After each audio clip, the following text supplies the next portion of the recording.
Olá, meu nome é Juliene Amaral, sou enfermeira e hoje nós estamos aqui num curso pelo Instituto Educomunicações e o nosso tema é Vigilância Epidemiológica e Notificação de Infecções.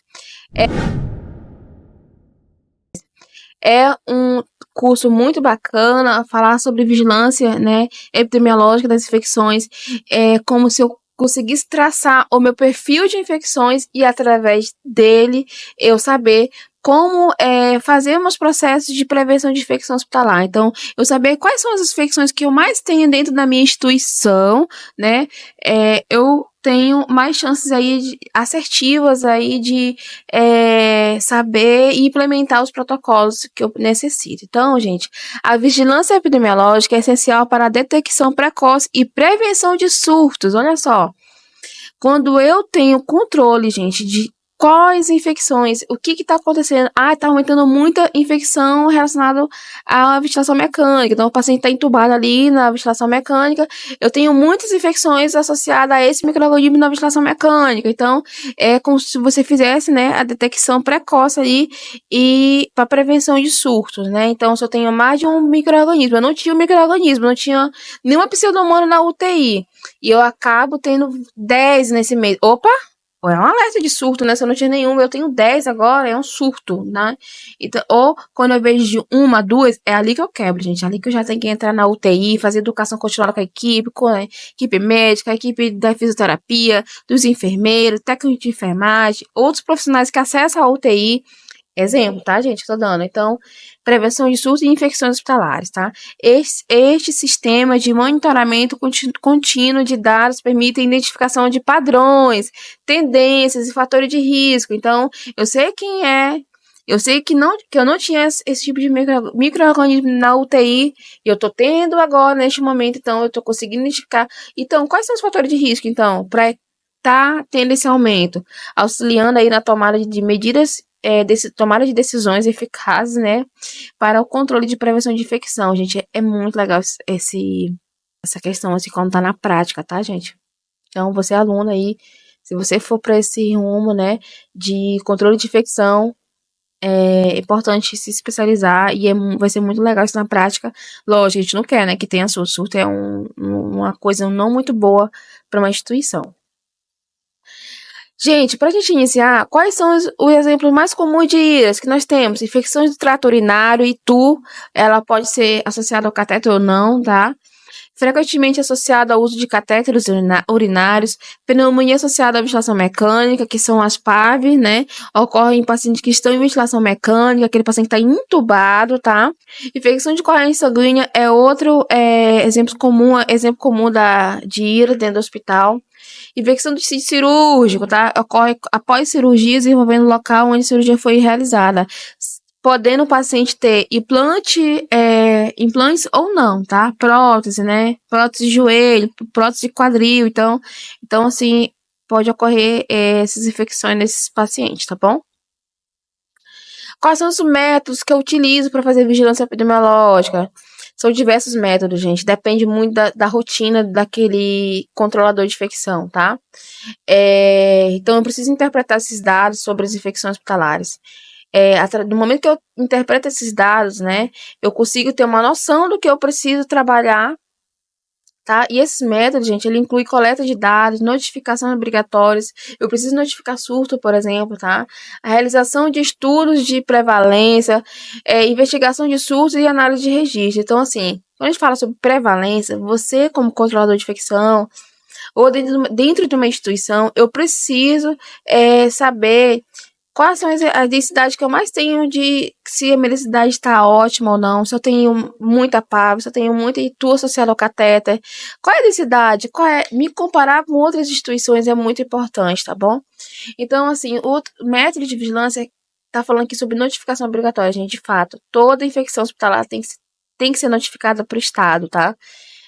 Dependente de em que estado você trabalha, né? Então, aqui, por exemplo, no norte, aqui no Amazonas, é para FVS. Então, temos que notificar, essas notificações são obrigatórias para essas instituições.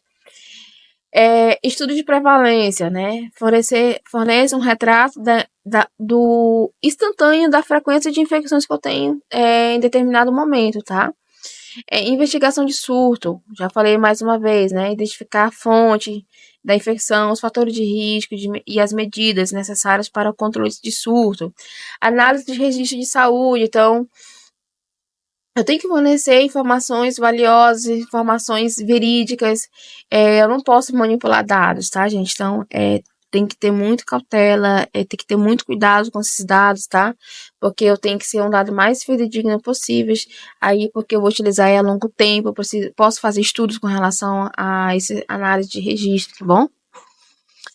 Critério diagnóstico e notificação de infecção hospitalar. Então, a definição de infecção hospitalar e os critérios para sua notificação são essenciais para garantir a padronização das coletas de dados e a comparabilidade entre diferentes instituições. Ou seja, eu tenho que fazer o benchmark, né? Eu tenho que saber como é que está essa instituição A, instituição B, na tua região. Agora, quando você leva isso para outros estados, né? Ah, eu quero me comparar com o hospital lá de São Paulo, né? Sei lá, um famoso Albert Einstein, né? Então, eu me comparo com esses hospitais de grande, né? De grande porte, que tem muitos protocolos bem instituídos, então é importante que aí você dá um up aí para você ir correndo atrás de bons resultados na tua instituição.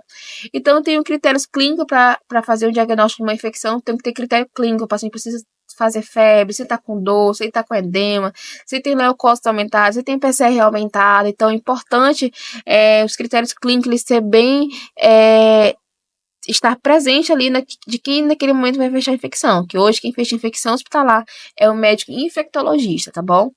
Critérios epidemiológicos, então, quanto tempo de internação? Esse paciente tem maior que 48 horas na instituição, se ele tem, no D3, né, D1, D2, D3, ele já é uma infecção hospitalar, no D3, tá, gente? Então, mais de 48 horas de internação ou menos de 48 horas de alta, esse paciente, provavelmente, se ele voltar reclamando ou falando da situação, se for do sítio cirúrgico, tá hiperemiada, tá saindo secreção, é uma infecção de sítio cirúrgico, tá? Lembrando que infecção de sítio cirúrgico, gente, eu tenho até de 30 a 90 dias para notificar uma infecção que é do sítio cirúrgico, dependendo se ele teve prótese.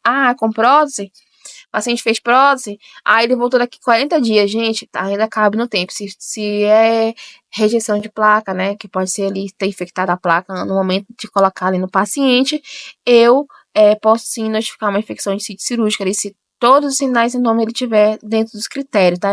É uma aula, poderia ser uma aula assim gigantesca para falar sobre critérios de infecção caberia um curso aqui pra gente, tá bom? Infecção de sítio cirúrgico, tá? É um dos critérios. O uso de catéteres venoso central é um dos critérios, tá? Notificação. Então, a notificação, gente. Então, usar um formulário específico, prazo definido para a notificação, informações completas sobre o paciente e a infecção é muito importante, tá bom? Ações corretivas e preventivas em casos de surtos. Então, a detecção de um surto de infecção hospitalar exige ações imediatas para controlar a disseminação de infecção e prevenir novos casos. Então, ações corretivas, né? Isolamento é importante. Então, o isolamento é uma ação corretiva. E se o paciente tiver uma bactéria muito resistente, eu preciso isolar esse paciente. Restrição de visitas, né? É importante também. Não deixar idosos visitar pacientes que estão ali em isolamento, por exemplo, tá? Desinfecção do ambiente, limpeza hospitalar, gente, é muito importante, porque se eu não tenho limpeza hospitalar, eu tenho um problema de infecção. Se a equipe da higienização não limpa, se a enfermagem não faz a parte dela, se a equipe da fisioterapia do médico, né, e não faz os detalhes deles, né, de limpeza ali, dos equipamentos individuais, eu posso estar aí levando aí micro-organismos para outros pacientes. O uso de EPIs adequados é importante, o uso de luva no momento adequado, o uso de capote no momento adequado, então é importante ter, né, essa é uma ação positiva aí para prevenção de infecção, controle de infecção de dispositivo médico, então assim, às vezes o paciente nem precisa estar mais utilizando sonda vesical de demora, o paciente entra no pronto-socorro, já coloca uma sonda vesical de demora no paciente, então gente, não é o ideal, tá? O ideal é que o paciente consiga urinar de forma natural, e só se ele tiver algo ali que impeça ele de fazer de fato urinar, né, de forma natural, aí você faz uma sondagem de alívio, né, e a sonda vesical de demora é o último dispositivo de escolha ali que eu tenho para esse paciente, como exemplo que eu tô dando para vocês, tá? Então, sempre perguntar pro doutor, é necessário ele permanecer com acesso central, com essa sonda vesical? Então, é importante sempre enfatizar isso, tá? Medida de higiene de mãos, já falei que é muito importante. Higiene de mãos diminuiria 80% aí das infecções hospitalares. Ações preventivas, né? São essas, tá? Medida de higiene de mão, uso de EPI adequado e controle de infecção hospitalar. Ações corretivas seria isolamento de pacientes infectados, restrição de visitas e desinfecção do ambiente, tá bom? Então, essas ações corretivas e preventivas são... existem ações... colaboradores, né, precisam estar bem implementada com essas diferenças aí, tá? O que é uma ação corretiva e uma ação preventiva. Na verdade, a gente tá lá no dia a dia ali, você já faz sim, né, esses itens, tá bom? Mas é só para trazer aqui para aula. Prevenção e controle de infecções hospitalares, um desafio constante, sim, gente. Falar sobre isso é um desafio muito grande, porque para os profissionais de saúde, né? Que exige muita atenção, educação contínua, implementação de medidas eficazes, né? Então, higiene de mãos, limpeza de desinfecção de superfície, desinfecção de materiais cirúrgicos, né? Uso de EPIs, de equipamentos individuais, esterilização, né? Então, são muito importantes ali para prevenção de controle de infecção. Então, é um desafio constante mesmo para a equipe e para quem faz equipe assistencial e para quem faz o controle de infecção, tá? Então, gente, a nossa aula para por aqui.